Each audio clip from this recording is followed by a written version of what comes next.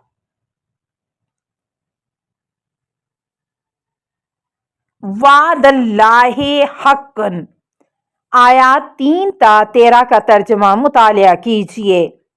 گزشتہ 10 آیات میں خداوند عالم نے فرعون کے ظلم کا ذکر کیا اور اپنے ارادے کا ذکر کیا ہے کہ خدا کا ارادہ ہے کہ مظلومین کو وہ زمین کا وارث قرار دیں گا، اور حضرت موسیٰ علیہ السلام کو دربار فرعون تک پہنچنے اور پھر واپس مادر موسیٰ تک پہنچانے اور اپنے وعدے کی سچائی کا واقعہ تفصیل سے بیان کیا گیا ہے۔ وعدہ الہی کے برحق ہونے پر یقین بہت سے مسائل کا حل ہے۔ فرعون کی سزا، اور ہم نے اس دنیا میں ان کے پیچھے لعنت لگا دی ہے، اور قیامت کے دن یہ کبھی چہرہ والے ہوں گے۔ آیت نمبر 42۔ نمبر 1، چونکہ فرعون کفر و سرکشی کی ایک روایت قائم کر گیا، اس لیے جب تک اس روایت کا سلسلہ جاری رہے گا اس پر لعنت کا تسلسل بھی قائم رہے گا۔ نمبر 2، یوم القیامت من المقبوحین، روز حشر کے عذاب میں سے ایک چہروں کا مسخ ہونا، کالا ہونا ہے۔ بعثت رسول صلی اللہ علیہ وسلم سے قبل رسول اکرم صلی اللہ علیہ وسلم پر ایمان لانے والے افراد جنہیں ہم نے اس سے پہلے کتاب دی تھی وہ اس پر ایمان رکھتے ہیں، اور جب ان پر یہ قرآن پڑھ کر سنایا جاتا ہے تو کہتے ہیں کہ ہم اس پر ایمان لے آئے، یقیناً یہ ہمارے رب کی طرف سے برحق ہے، ہم تو اس سے پہلے بھی فرما بردار تھے۔ آیات 52 تا 53۔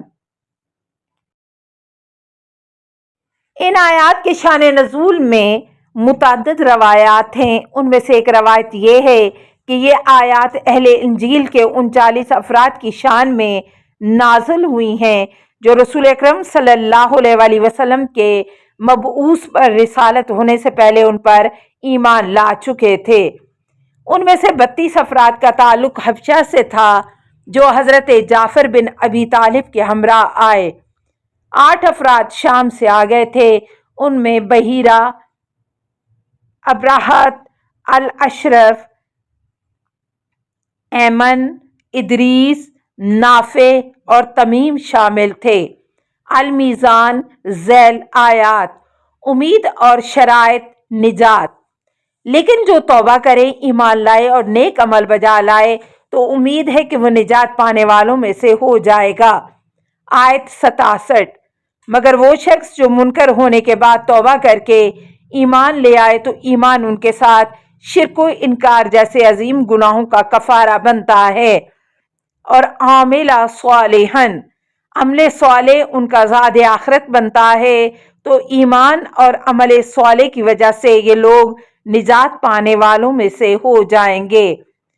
اللہ کی طرف سے نوید نجات ہے۔ توبہ، ایمان، عمل صالح نجات کے ضمانت شدہ وسیلے ہیں۔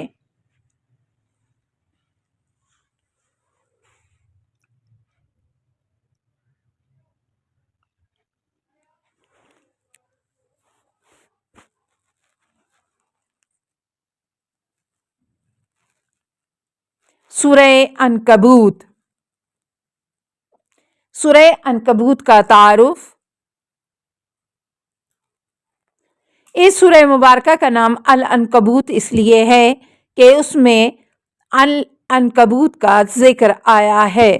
بعض آیات سے اندیشہ ملتا ہے کہ یہ سورہ اس وقت نازل ہوئی جب بعض مسلمان حبشہ کی طرف ہجرت کر رہے تھے اور مشرکین کی طرف سے مظالم اس قدر زیادہ تھے کہ کچھ لوگ ایمان کے بعد کفر کا اظہار کرنے لگے۔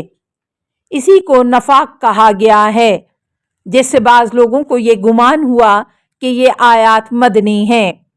سورہ العنکبوت کی فضیلت۔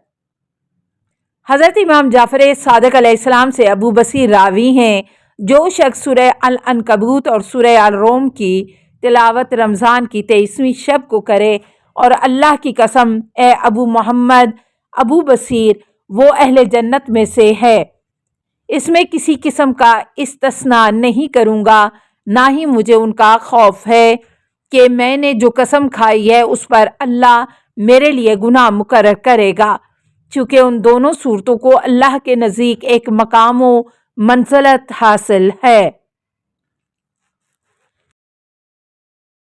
سورہ عنکبوت کے منتخب نکات۔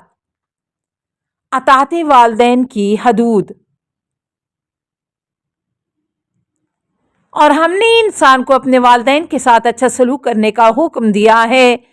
اگر تیرے ماں باپ میرے ساتھ شرک کرنے پر تجھ سے الجھ جائیں جس کا تجھے کوئی علم نہ ہو تو ان دونوں کا کہنا نہ ماننا، تم سب کی بازگشت میری طرف ہے، پھر میں تمہیں بتا دوں گا کہ تم کیا کرتے رہے ہو۔ آیت نمبر 8۔ وَوَصَّيْنَا الْإِنسَانَ بِوَالِدَيْهِ۔ پہلے بھی ذکر ہو چکا ہے کہ اللہ تعالیٰ نے آنے والی نسل اولاد کی محبت تکویناً انسان میں ودیعت فرمائی ہے، اور جانے والی نسل والدین سے محبت کرنا تشریعاً واجب گردانا ہے، کیونکہ جانے والی نسل کی جدائی اکثر ہر صورت میں ہونی ہے۔ یہ اللہ کی مہربانی کے مظاہر میں سے ایک مظہر ہے، اس جدائی کو سنگین نہیں بنایا۔ وَإِن جَاهَدَاكَ لِتُشْرِكَ بِي۔ اگر والدین تجھے مشرک بنانے کے لیے تجھ پر دباؤ ڈالیں اور شرک کے ارتکاب کرانے کی کوشش کریں تو ان کی اطاعت نہ کرو۔ جاہداک کی تعبیر اس بات کی طرف اشارہ ہے کہ والدین تجھے شرک اختیار کرنے کے لیے صرف حکم نہیں کرتے بلکہ وہ اس میں کوشش کرتے ہیں، تجھ پر دباؤ ڈالتے ہیں، تو بھی ان کی اطاعت نہ کر۔ اہم نکتہ۔ والدین کو صرف خالق کے مقابلے ترجیح حاصل نہیں ہے۔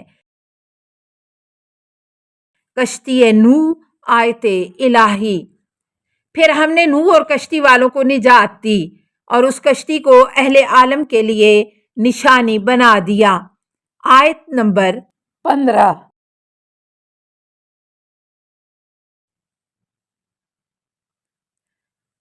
چونکہ کشتی نوح نے مومن اور کافر میں امتیاز قائم کیا اور یہ حضرت نوح علیہ السلام کی سچائی کی علامت ہے، اور یہ کشتی حضرت نوح علیہ السلام کا معجزہ ہے۔ آتش نمرود سے نجات کے بعد حضرت ابراہیم علیہ السلام کے ارشاد۔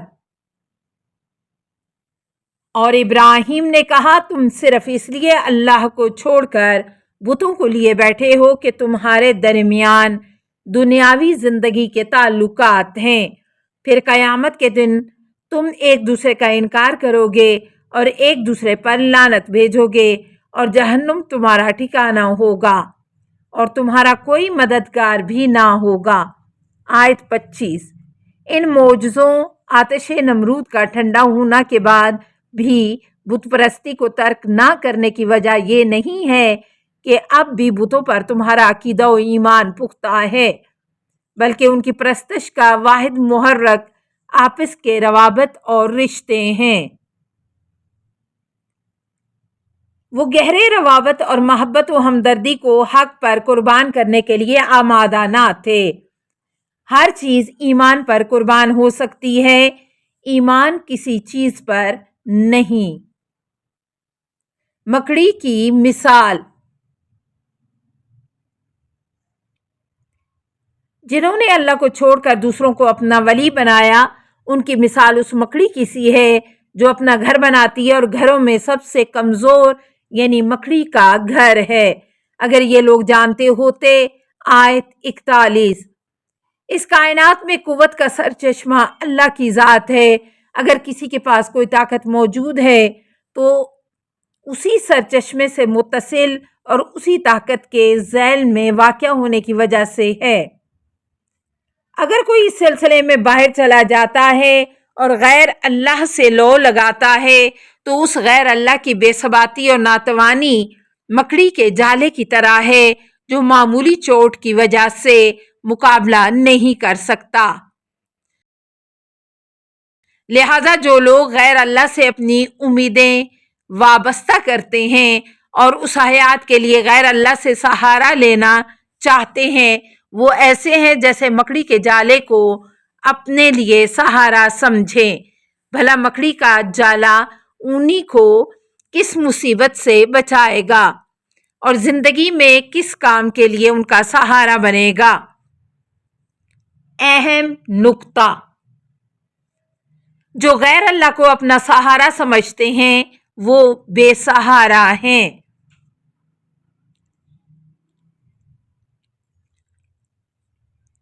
التماس دعا: اللہم صلی علی محمد و آل محمد و آلہ الطیبین الطاہرین المعصومین۔